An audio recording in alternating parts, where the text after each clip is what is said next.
Welcome back to the channel, guys. Today we're going to be discussing R1 concept brakes for your Miata.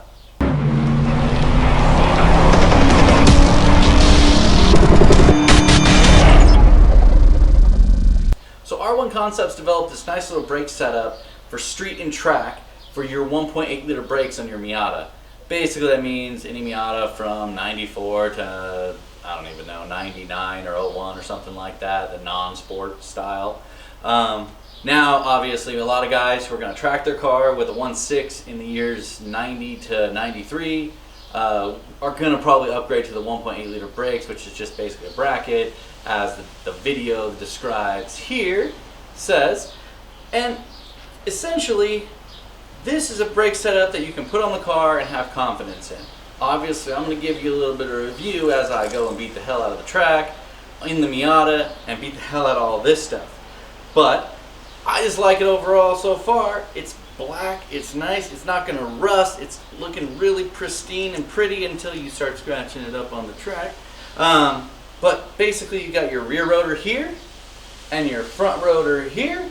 Obviously we got a pair of each.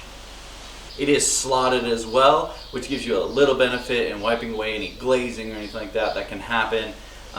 The fronts have the vents in them. Obviously the rears do not, because Miatas don't really need brakes for the most part, so they're basically not doing much, but just enough.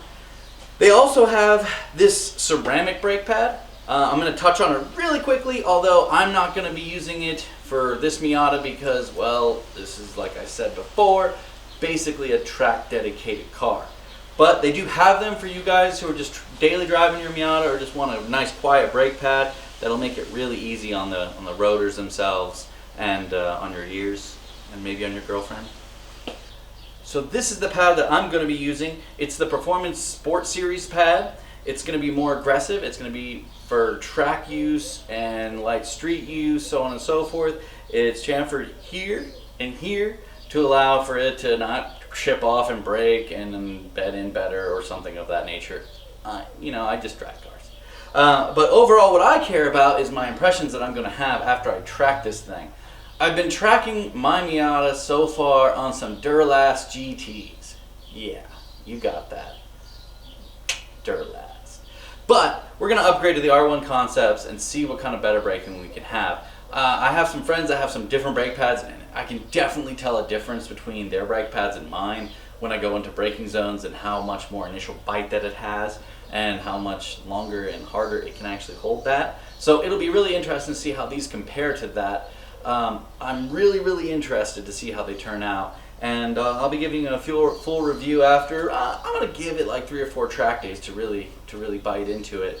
But overall, the kit is just like anything else. It's going to install really easy, I'm assuming. It's just a matter of pulling the old stuff on, putting the new stuff in, and we'll check it out and see how it works out. Hope you guys enjoy.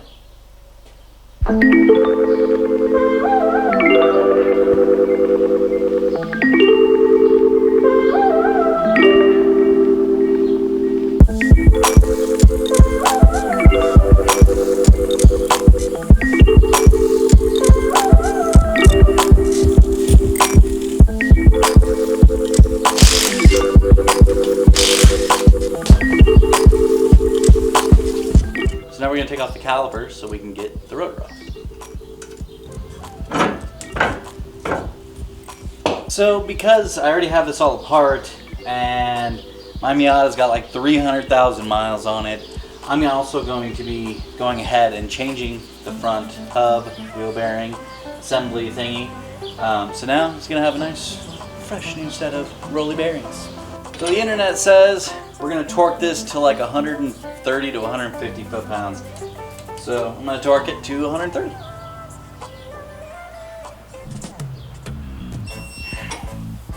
Or 135. So now we're ready for this new rotor from R1 Concepts. It's a vaned rotor. Now it isn't directional in terms of which way the vanes are facing. So it's up to you on which way you want to put it. Some people like to put the slots going forward. Some people like to put the slots going backwards. Over the years, there's been a couple discussions about this and which way it goes. This is actually the right side. So now I'll go grab the left side as indicated by R1 Concepts on the box. So they're going to indicate that the slots go backwards.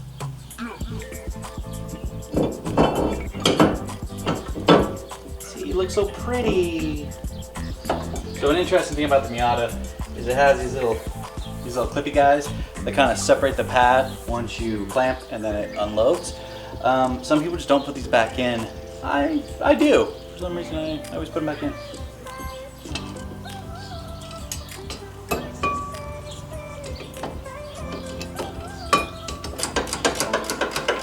Now we're just tightening the caliper back onto the hub.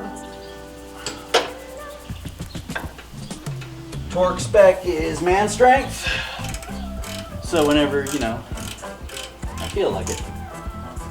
So now here we're just gonna take off the top pin, pull it out, and we're gonna let the caliper kind of fall off into its side. And that's gonna allow us to put the brake pads in.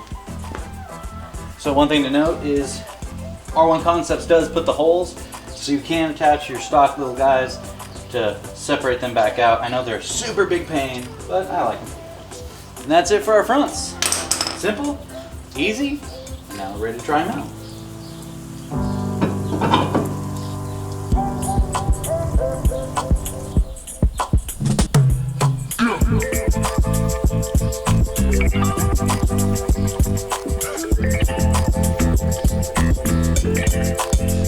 So when you're trying to take the pads off on the rears, you end up pulling this little cap off, which is on the bottom, and then that pulls off, which leaves you with a bolt looking kind of thing that's actually a 10 millimeter. Use your 10 millimeter to pull this little guy out, which then allows you to pull this up, and then you're able to actually change your pads out. Be careful, these little holders for the pads generally like to fall out, which is super fun when you're trying to put everything back together. So what I'm actually going to do is I'm going to put all this back together, then I'm going to take the rotor itself off. So on these as well, they actually give you this little wear tab to indicate when you're kind of getting low. I'm going to bend that back a little bit because I'm going to wear these puppies down to nothing. So the thing I found is if you take a pair of pliers and put it like this, kind of bend it ever so slightly, and it kind of allows it to kind of bite up on here, which doesn't allow it to fall. You can also bend this little tab here in the center. That helps a little bit as well. That allows you to semi-do this a little bit easier. I'm not gonna lie to you, I hate doing the rears. Every time.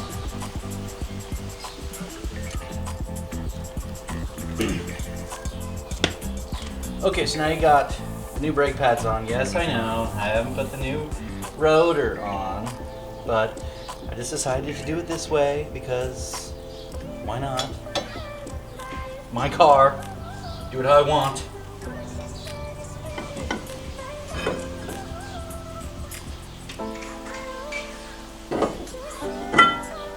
So, as you can see, I cut my dust shield rather ghetto-ly, but I'll be back with it. So, we're going to take off the old rotor.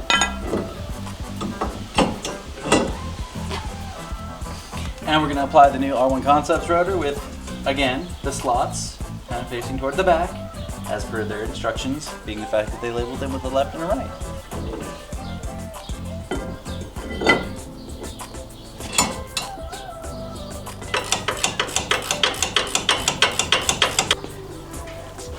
So another thing to note, something I actually just saw, was they actually have their part number on the outer edge with the minimal thickness, which this is an 8 millimeter minimal thickness, stamped on the rotor itself. So that gives you a good indicator of when you need to replace the rotor, and just to make sure that you have the right rotor in the right place if you misplace them or something. So that's a good little piece right there. All right, so now we're finished up. All we gotta do is bolt the wheel back on and we're ready to roll.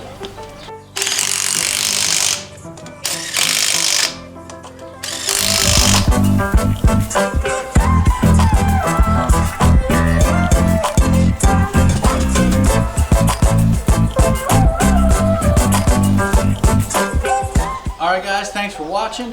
Hope you check out some R1 Concepts brake pads or rotors for your ride. It could be anything. Subaru, Miata, GTR, whatever you got, they have it. Just go check them out at r1concepts.com. I hope you guys like, subscribe, ring the bell so you can know when things are coming your way, and catch you guys later.